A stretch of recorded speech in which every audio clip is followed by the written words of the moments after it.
reside in Maryland, man. It's a rainy Wednesday, but it's still a good Monday nonetheless, man. All over the East Coast. All over the East. And there's a tropical storm coming. Oh, okay. Well, if you're on the East Coast, hey, look, we all get rained on together. J&J every day. It's your boy Jason here. My partner JC to my right, man. We gonna dive right into it. We got a lot to get into. First off, let's start off with the Monday night game. Why don't we, man? Mm-hmm. It was way more entertaining than we thought, man. Way more entertaining than we thought. The Jets actually put up a fight. We thought they might actually win. They were ahead for most of the game. Mm-hmm. They weren't able to. I mean, listen, typical Jets. You know, they weren't able to seal the deal. Bad clock management. Huge win in my eyes for the Patriots. I feel like this would have been a devastating loss for Cam Newton and the Patriots, man. Sure. Especially the way the game was going as well. You know, giving up 17 in the second quarter, being down like they were, 20-10 at one point going into the second half. It was not looking good at all. So big win for the Patriots, but the Jets. I really do truly believe we got our first 0-16 season on hand, man. Since the Detroit Lions, correct? Yeah, I believe that was the last time we seen it. That's time I seen. That was the first time I seen it. I didn't know there was time before that. Yeah, I never. And I was like, wow, there was time before that. Dang. Let's scope it out real quick. Why don't we? The Jets' remaining schedule now that we're pretty much at the, midway week. It's their bye week. So, thankfully for them, they can just relax from all the L's, man. Mad L's. Coming up next, another team that doesn't quite know how to finish, the Chargers. Then they play. Still expect them because Justin Herbert's putting up 350 plus. a game. It's crazy. So he's putting up the passing yards. The Dolphins, listen, these are new and improved Dolphins, so that's an L. The Raiders sitting at 5-3 right now. We can chalk it up to an L. At the Seahawks, they're not getting that. At the Rams, they not getting that.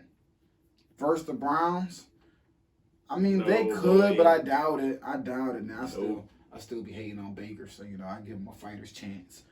And then they finish it off at the Patriots, and if they didn't get this one, Bill was definitely not gonna let them, get one at home. So 0-16's on tap, everybody. Stay tuned, man. It's happening. Yeah, it's rumbling towards us. Joe Flacco now has 4 games with 3 passing touchdowns against the Patriots, though. But he gave up another pick. It's J.C. Jackson with his 4th game in a row with a pick. Okay. Man. Hey, shout out J.C. Jackson. Listen, the secondary's still there for the Patriots, defensively. It's got to get it going offensively. Cam, man, 27 for 35, 274. No touchdowns, but didn't take any sacks at all as well. Only ran the ball for 16 yards on 10 carries. So did not have a good day running the ball at all. Yeah. But again, they were able to sneak it out. 13 points in the fourth quarter. Yeah. And the Jets with that, just bad time management. Just terrible time. And so gave him the ball back. That leads to me, that's just coaching, man. It leads to just point blank and simple coaching, and it falls back on Adam Gase. Said it so many times. But yeah, listen. We'll stay tuned to see what's transpiring with the Jets. On 16, we think the Patriots, Bill. We'll see what happens there. But right now, 2 teams in the AFC East, I believe. Right, slumming, man. It's a new era. This Thursday, we got the Colts that are 5-3 going up against the Tennessee Titans at 6-2. Man, awesome. That's a game right here. Great game. Who you got? I'm finally back up in the stands in our $150 bet. That's BS. I'm 1 up, man. I'm 1 game up. I'm 82-47. He 81 wins in. Let's get it. Oh man, we still be better than all them NFL people on TV and all that. Listen, Jack Doyle. Another day. Jack Doyle's out for the Colts. He won't be there. I thought you was about to go for the Colts again. I was like, wow. Nah. Get another win. No, I'm going Tennessee on this one. I think the Colts continue, and I think they have a 2-game slide. Losing to Baltimore last week. I think Tennessee bounces back. Well, not bounces back. But I think they hold home field. Give me Tennessee in this one. Give me Tennessee as well. I think Derrick Henry's going to have a big game coming off of kind of a quiet game last time. Definitely a quiet game. And I think Phillip Rivers, man, I think he makes one more mistake than Ryan Tannehill. I think that's what it comes down to. I think he makes one more mistake than Ryan Tannehill does. Probably 2 or 3 more. Damn. That man Damn, going it's to like the other that? team so many times. It's I'm gonna say crazy. probably 2 or 3 more. It's He like that. don't know what jersey he wearing. Shoot, that's crud. But For real. again, being at basically the midway point of the season, I think it's only right that we run down the division leaders at this point. Starting with the AFC, man. AFC East got the Buffalo Bills at 7-2, leading their division. AFC North, only undefeated team still, 8-0 Pittsburgh Steelers. AFC South, Tennessee Titans sitting at 6-2. They're holding it down. With the Colts still on their tails at 5-3. And in the AFC North, the Ravens are 6-2. Browns are 5-3.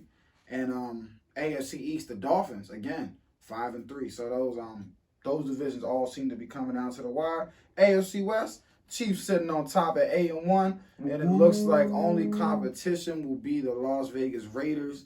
Obviously, they're still in it logistically, but we believe the Chiefs gonna take it. NFC. The NFC East is the NFC's least. 3-4. I repeat that. The 3-4 Philadelphia Eagles lead the standings. And we're at the midway point in the season. And they're followed by the 2-6 Washington. How many wins do you football think team. he's going to take to win the division? 5. I was about to say it might be 5 games. 5-11 will get you the NFC East division title. 5 games. 5 games. Every team's still in it. The Cowboys at 2-7 are still in it. It's atrocious, man. It's bad. NFC North, Green Bay Packers 6-2. They've been on top since the beginning. Chicago Bears. I feel like the Chicago Bears are just floating above. They're just surviving, drowning. But they're slowly drowning. Meanwhile, the Minnesota Vikings might just be finding their role at 3-5. NFC South, Saints 6-2. Tampa Bay is 6-3. Everybody else is irrelevant. And NFC West, man, your leaders are the Seattle Seahawks at 6-2. Surprise, surprise. The Arizona Cardinals are hot on their trail at 5-3, followed by the LA Rams, man, 5-3. So midway point, basically.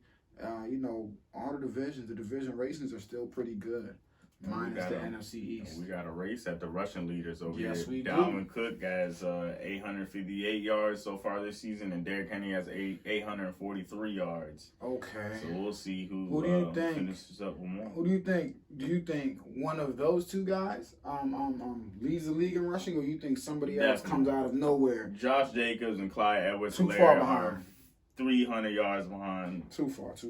All right. Todd Gurley, 300 yards. They were all around 300 yards behind. Okay. Not catching up at all. It'll be interesting. Receiving leaders, though, we got a good little race. Everybody's around 800 and 730 and up.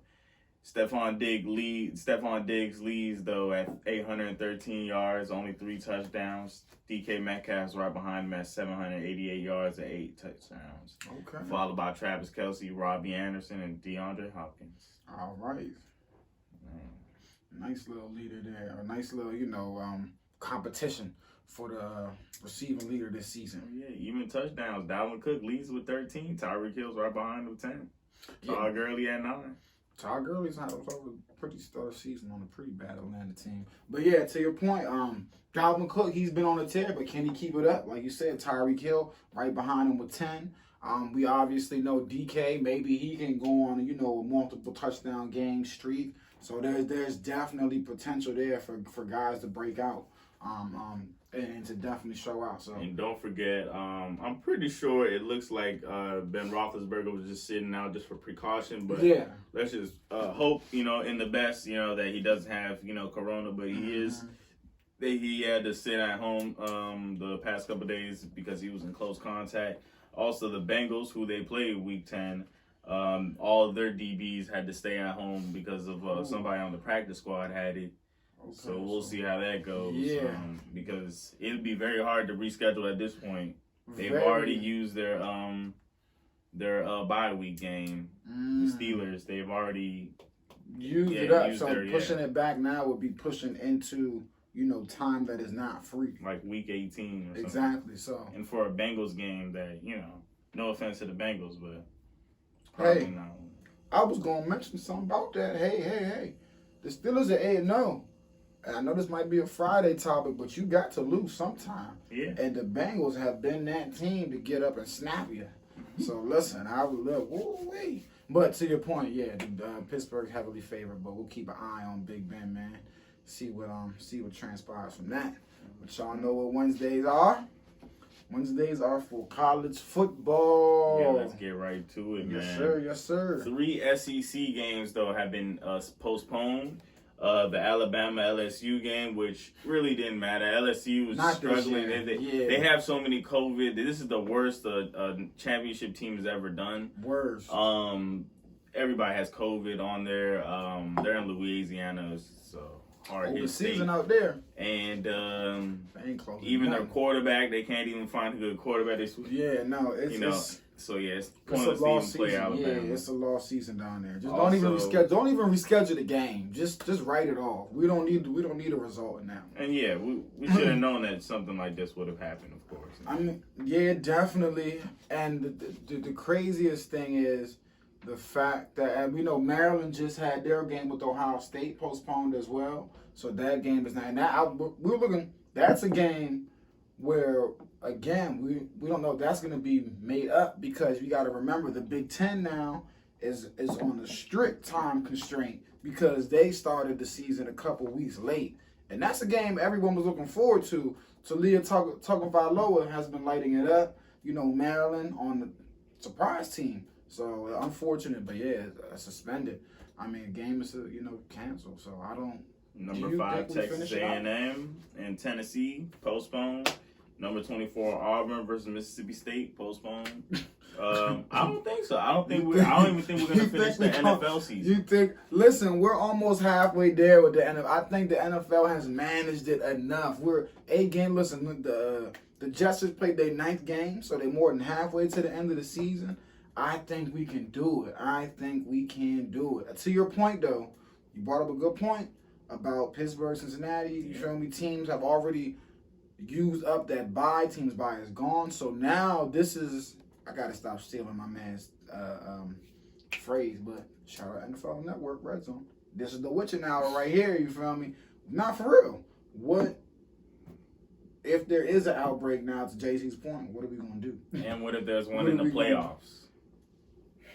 What are you gonna do then? You're gonna just replace the starting quarterback? Next man up. Roll it out. Roll it. I don't know. That'd be the craziest thing. It would be the craziest, but I don't. I'm only mainly optimistic because we are in week 9 now. You know what I'm saying? So week 8. We've gotten this far.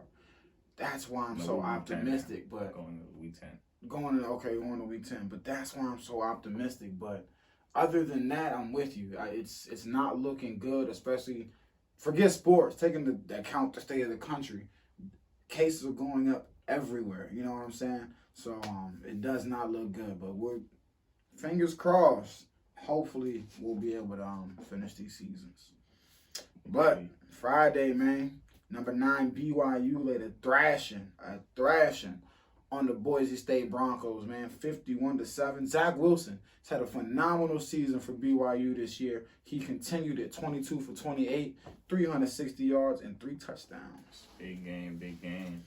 Desmond Ridder, 2nd week in a row, going crazy. I'm going to say, I know I heard that name last week. Yes, there 162 yards, 1 touchdown, 12 rushing, 133 yards of rushing, and 3 touchdowns rushing. That's crazy, man. He's doing it both ways, passing and running. Mm-hmm.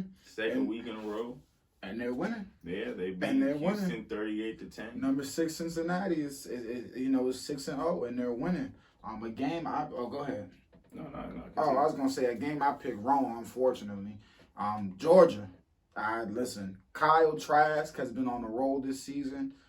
474 yards and 4 touchdowns, man. A phenomenal game for him. I said yesterday. This weekend. Also, Justin Fields. You could say him every week. 5 touchdowns, passing, 1 rushing touchdown. I mean, and to more. I want Kyle Trask season. 15 touchdowns in the red zone, 0 interceptions, 0 turnover worthy plays. That's via college football. I mean, Pro Football Focus for college football.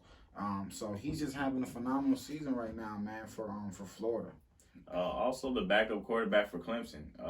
Even though they had to come back, that was a game. Man, that was he a threw for phenomenal 439 game. yards, 2 touchdowns, and 1 rushing touchdown. Phenomenal game. They weren't. So what do you? Okay, look. So they lost, and you're right. They did come back, but they still in the college football playoff race, right? Of course, it's just one loss, right? 2 to Notre Dame without Trevor Lawrence, right? They're just gonna drop to like what? Do they drop out of the top 5? And no, that's a better question for you. Does Clemson drop out of the top 5?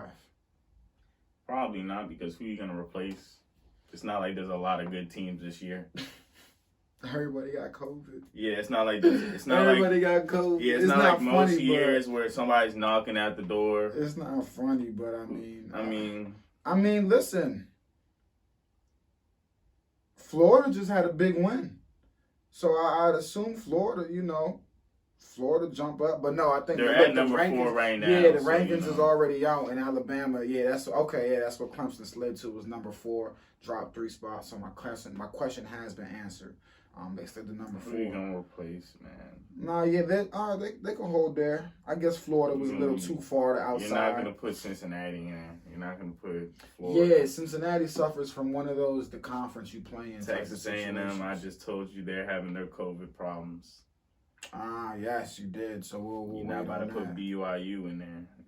Yeah, BYU. The only Big Ten team that's even gonna sniff that is gonna be Ohio State, and they're already in there, and nobody else is gonna be around. Indiana's there, but they're not. I don't know. I think they're having problems as well. Yep. But y'all see my shirt? We snuck one out this weekend, man. We snuck one out, 17-14 over West Virginia. Y'all killed me because you didn't cover the over, which was like 52.5. You killed me. But you got the win, so I'll take it, baby. I'll take it. Got us back in the top 25 at number 21. But yeah, USC being at number 20, being 1-0 is crazy. And also Oregon, Wisconsin. It's ridiculous. Crazy. And speaking, we've actually missed out on the team in a postponement for this weekend. I spoke about Georgia letting me down. They slid down to number 12. Their game against Missouri for this weekend has been postponed as well. So that's another postponement. So, yes, there are 5 postponements this weekend. I don't know if this is the most in any week, but this is not looking good right now. Not at all for college football. I mean, what do people expect? I don't know what they expect, but it ain't looking good right now. Not one bit. So we'll listen.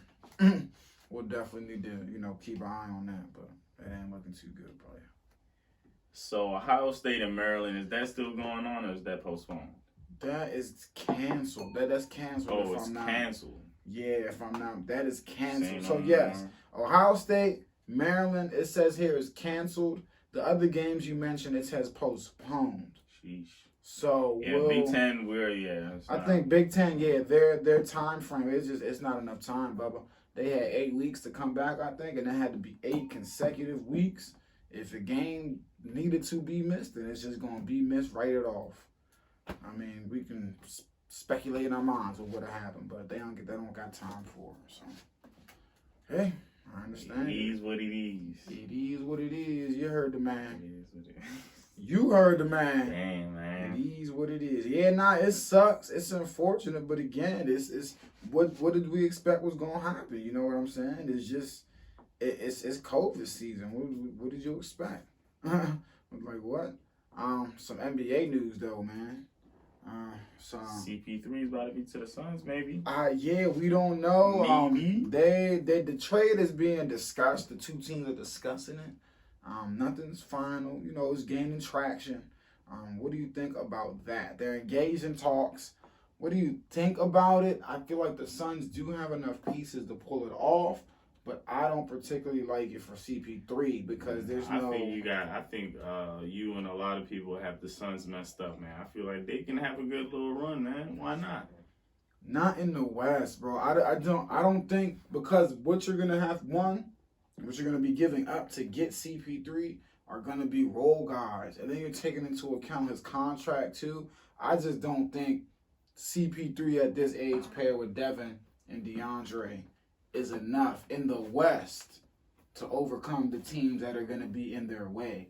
I'm clowning the Clippers, but we know they're talented, and we know they're going to come back loaded. You feel me? We don't know what's going to happen with the Rockets, but you got Dallas coming back. The Warriors will be back. The Lakers. I know, Book, I'm not doubting you, brother. I know you a killer. But damn, even with CP3, I think I got it messed up, man. I feel like they could have a good run in. Even with CP3, I just feel like they would have to give up too much. I see them being maybe 4th or 5th in the West. Yeah, see, I'm not saying. I just don't. And at that point, you just need a chance. Anything could happen late in the season. I just don't see it. I'm that, but I know that's a lot of ifs and variables. I'm talking like at the start of the season. I just don't see them as a contender, at the start of the season. At the start of the season, I see them being probably in the 5th or West. If they get CP3 and a couple other pieces, why not? But what's a couple other pieces? Because again, Book's on the contract for what? Let me look it up right now. We know CP3's contract. So once you make the trade, I'm pretty sure once they. So you're saying they're in their minds they're about to just get CP3 and not make any more pieces to. But I'm saying, what other pieces are you putting around them? They're not going to. Whatever's in their mind. But I'm pretty sure that CP3 can elevate them. Look, we seen CP3 what he did with OKC last year. Yeah, for sure. You know, so I don't doubt him how he can elevate the Suns, who are right on the brink, right at, I think, 9th place, 10th place in the West. Yeah, I don't. But the difference is the depth. Again, I'm gonna just keep going back to what they would potentially have to give up to get him. You know what I'm saying? I just don't know if the depth will be there after you get him. OKC, they were deep in OKC. Like, you got Dario Saric, Kelly Oubre, Ricky Rubio, Mikal Bridges. You feel me? And if you're OKC, you're taking I want maybe Mikal Bridges. Shoot. Let me see if I can get away with maybe Kelly Oubre too, Dario. I don't know. We'll see. We'll see if it goes through. It'll be a real interesting, and I don't think it'll be result in a title contention, but I want it to happen because we've all longed and we've all said that, you know, you just get Devin Booker a point guard, someone that can really facilitate and get him the ball, and whoa, what he's doing now is crazy. You get him a CP3 with him, and forget him, DeAndre Ayton with a CP3. Damn. You know, to JC's point, anything is possible. Just right now, today, I'm just saying I don't see it, but we'll definitely watch and see what happens, because that would be a whoa. Reports are that he doesn't want to go to the Lakers. Stephen A. said that he didn't want to go to the Lakers, and I guess some people, it was on First Take, and I guess he was getting text messages after he's saying that was saying that was false or whatever, and he looked directly in the camera and was like, look at me. He was like, what I'm telling you is true. He doesn't want to go there, and y'all will find out why later on down the road. You feel me? And so I don't know why. I don't know why you don't want to go there. Don't ask me why. I have no clue. That's what Stephen A. said, though. Probably because when Rondo... That's what I'm thinking. That's what I'm thinking. And if you're the Lakers, you're not... If that's the reason why, if you're the Lakers, it might sound crazy for me to say, I'm taking Rondo over CP3. Because I know what I got. And obviously, you know what you're going to get in CP3. But you know playoff Rondo is enough to get you there. Plus the contract he's going to be on. You know what I'm saying? You don't need CP3 to get you over the hump next year. So if you're the Lakers, don't sweat it, bro. Don't sweat it. So we will see, man. We'll keep an eye on that. And this reports that James Harden, my boys, they just got some questions. They're just a little uncertain about the future of the Rockets. There have been no trade requests made. You know what I'm saying? James Harden, they said he's still, you feel me, involved with the personnel decisions, and the new hire, Stephen Silas, the young first-time coach. They both had a hand in picking him and agreed in the decision to, you feel me, hire him. So it wasn't like that. It was done without the consultation of them. But obviously, they do realize, again, they realize this roster, there is not that much wiggle room for this Houston roster and for the new, you know, coaching regime to make changes. ain't that much wiggle room. So they're probably definitely concerned about what's going to, transpire. And there's been reports that the Knicks and Clippers are interested in a Russell Westbrook trade. The Knicks one is that's just too many slashes right there. Is a on the wall. Knicks. Yeah, the Knicks one doesn't make a lick of sense to me because I can't name one person who can shoot on that team. Yeah, you just want slashes. You just just want want everybody nothing just but, dunking. You know nothing what but I'm saying? slashes and power and forwards. alley-oops. Dang. That's all they have. That don't makes no sense. The Clippers one, again, to me, it's I'm kind of scratching my head here as well. It's gonna be just RJ and Russell just passing alley-oops to each other. That would be a nightmare in New York. And the Clippers It'd one, be fun to watch, actually. I don't know what the Clippers would give up to get Julius Randle's still over there, right? Yeah. Yeah. Is he a free agent? He might be a free agent. No, I think He's still in New York. Julius Randle over there getting rebounds. Yeah, because wasn't this his first year? I have no clue. Nah. He's been there. No. Well, either That's way. where he went after. Yes, it was. Yeah, he wasn't in that New Orleans scuffle. Yeah, it was. But either way, listen, they're uncertain, about the immediate future. You know what I'm saying? Of their team. So 2 things to keep an eye on, you feel me? The offseason is heating up. Again, the draft is a week from today, as a matter of fact. A week from today, the 18th, NBA draft. And then we'll keep rolling from there, see when free agency takes place. And the season, as we know, is supposed to kick off on December 22nd. But just some rumors to keep all up to speed with, man. Real interested to see if some stars get moved around the league. Yeah, free agency begins the night after the draft, is it? I believe so, yep. One more question. Crazy. Timberwolves are looking to move up into the lottery. They had the number 1 pick and number 17 pick. They're looking to move up into the lottery. So I guess flip that 17 into what's the lottery count as? 15 or D'Angelo 15 Russell or earlier. Yeah, man. What I tell you the first time? I told you he was gonna get passed around the league. Who do you think the Warriors should? All right, real quick. How do you feel about the Warriors next year? Because I was having this conversation. Okay. I've always been saying this. I am too, but when you look at the Warriors roster, outside of Stephen Clay, there's not much there. We know they got Andrew Wiggins. You know what I'm saying? And we know he definitely should be a factor next year. We don't know how much. No one knows how much of a factor. Nobody can definitively tell me how much of it, because we don't know what he's going to give. That's been his whole problem his whole career. Draymond, we love him. We know what he's going to give. But let's be real. His numbers been on a steady decline for the last couple seasons. The play's still there. Numbers just been down. Play's still there. But outside of those 3, the main guys, there's not much here for them to work with. I mean, you add a top pick or you add whatever you're going to trade for your top pick, and you already have. This is already a playoff team. Okay. No, yeah, I'm just asking. I'm just asking. You already cannot stop Stephen Clay. I don't care. I'm with you. My whole thing with the Warriors is always if the 2 yellow brothers and Draymond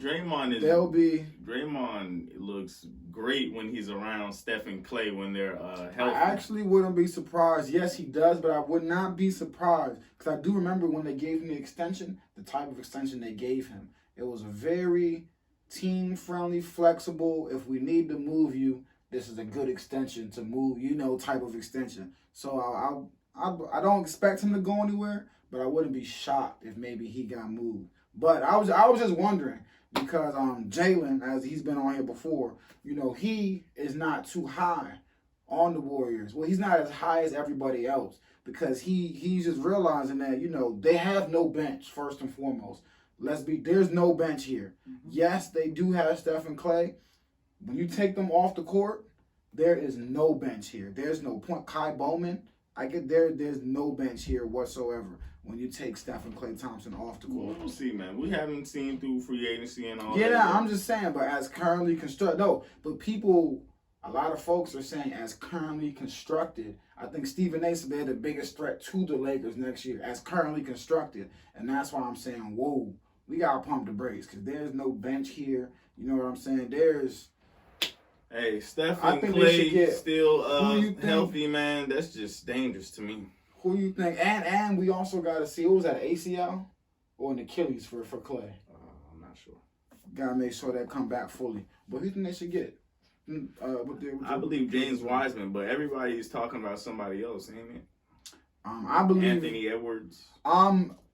He's phenomenal. He's a dog, but that's not what that is not what the Warriors need at number 2 in the draft, I believe. Again, Anthony Edwards is a dog. He's gonna be phenomenal in the league, but I just talked about their roster, and I think more than anything, especially at this stage in Steph's career, you know what I'm saying? Like 32 right now, I think, or something like that. Gonna be 33 soon. He's never really had to your point, a real skilled big man before. You know what I'm saying? He's never really had someone that's supposed to be, projected as one of the best bigs in the game at his disposal. So I'm with you. Go James Wiseman. So who do you think the Timberwolves should get? That's the biggest question for me, and it's the biggest question because of our boy D'Angelo Russell. The 2 best guys out there left, if you're not taking Wiseman, are both guards. And LaMelo and Anthony Edwards, and I was just about to say, what do you think about LaMelo? I'm not a fan though. I am a fan of LaMelo. trading D'Angelo, even just because you're gonna pick one of those 2 guys, because what's so good about D'Angelo Russell, man? D'Angelo Russell is a good player, so he's a good player. But I like D'Angelo Russell. I would get. Dang, who do the T-Wolves need? If you're going to move D'Angelo, that's the thing. It all depends on what they're going to do with D'Angelo Russell, though. If you keep D'Angelo Russell, I feel like you get Anthony Edwards. He's a shooting guard. You know what I'm saying? He can play alongside D'Angelo Russell and Karl Anthony Towns. Then you keep deloading. But if you're going to go LaMelo, you got to move D'Angelo, because if I'm getting LaMelo, I want LaMelo to start day 1. You know what I'm saying? I want him to start. I don't want him to sit behind he can start D'Angelo. day 1. That's what I'm saying. I want him to start day 1. So I would trade D'Angelo if I'm gonna go. I'm gonna go LaMelo first pick. And we got to remember they also have Jarrett Culver down there. Their top pick last year. I'm not sure at shooting guard. I'm not sure what's gonna come of him. But at 1 for them, I think it all depends on what they do with D'Angelo Russell. Shoot, man, I don't know what they should do with D'Angelo Russell.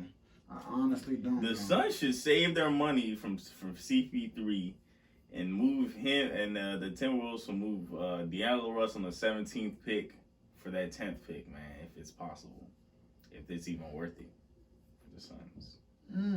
Yeah, that would actually saves everybody money. Yeah, that would be a very, very interesting. But that's a lot of picks. That's seven spots up. That is, but that would be maybe the Spurs. That's an interesting move. But to me, I don't really see. Maybe D'Angelo Russell could be an addition to a team that's like right on the brink of winning the championship. I don't really think that he should be like a star player, like interesting move. Your top 1 or 2 players. Who, D'Angelo? Yeah. That's an interesting. I like that. The Phoenix. But moving up 7 spots, that's a lot of spots, man. That is, but I like that because now you got 2 offensive threats there, and D'Angelo's a good facilitator, so we can get him the ball. My only worry then is on the opposite side of the ball. Who the hell is guarding who on the perimeter? Because it ain't D'Angelo or Booker. That's the only question there. I mean, you get CP3. How long do you plan on keeping him? Who? CP3. I mean, if the Suns got CP3, how long do they plan on keeping him? And really, later in his career, how good will his defense stay? Who, CP? Yeah. I think like CP, as the athleticism fades, the mind ain't gonna go nowhere, and so that makes up for a lot. And we saw that this year. He's not elite on defense, but he's still savvy, man. He still get the steals. He's still. So I can live by. Now D'Angelo, on the other hand, nah, that he don't want to that's not what he wants to do. He don't want to play defense, but we'll see, man. Like we said, in 7 days we'll have the answers to all these questions, man. November 18th, virtual draft. We'll see how this goes. Hopefully you got good internet connection. Wherever you at, man. Here we go. Here we go. This is a 72 game, start of a 72 game series, man. What else we got, man? Is that all? Yeah, that's all for the day, man. Yeah, shout out to everybody listening, man. LA, New Jersey, San Francisco, and of course in Maryland. Brussels, we got 4 in that's Brussels. New Jersey, ain't it? Oh yeah, that is New Jersey. I mean, that is New Jersey. Brussels. Memphis, of course. Okay, Lexington, Kentucky, Marietta, Georgia. Shout out to y'all, man. All right, we out of here, man. See y'all later. J&J every day. Listen on YouTube. Yes, sir. Episode 243, I think. Yes, sir. We gonna be out of here.